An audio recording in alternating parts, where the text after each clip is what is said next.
na yung impyerno. Pagbukas ng elevator, nakita ni Senador, yung mga dati niyang mga kasama sa Senado, ayun, kumakain ng litson, naggugol, lahat ng pasarap sa buhay, nagkakasino. Sabi niya, okay to sa impyerno sarap ng buhay dito. So, tumira siya doon ng isang araw. After one day, kinuha siya uli, binalik sa langit. Ngayon, sabi ni San Pedro, subukan mo naman ang buhay dito sa langit. So in short, nandun si Senador sa langit, ayun, palipat-lipat lang sa ulap, pakanta-kanta.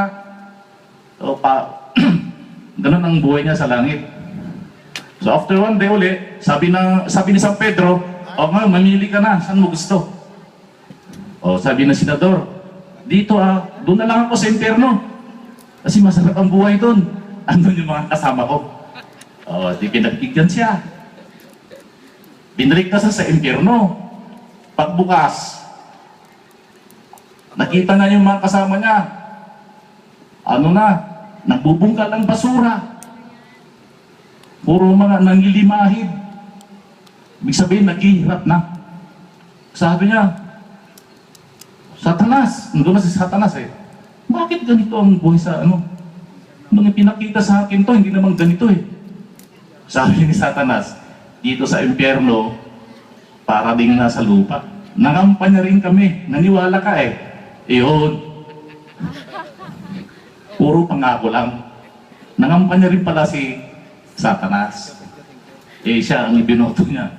Ganon din po ang mangyayari sa atin pag tayo ay nagpapadala sa mga matatamis na salita ng ating mga politiko.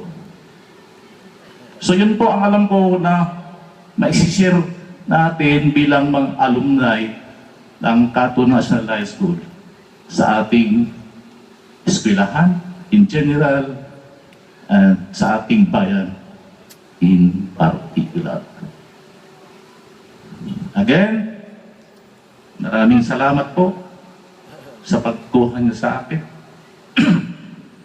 Bilang panauhing tagapagsalita ngayong gabi, at sana'y maulit pa.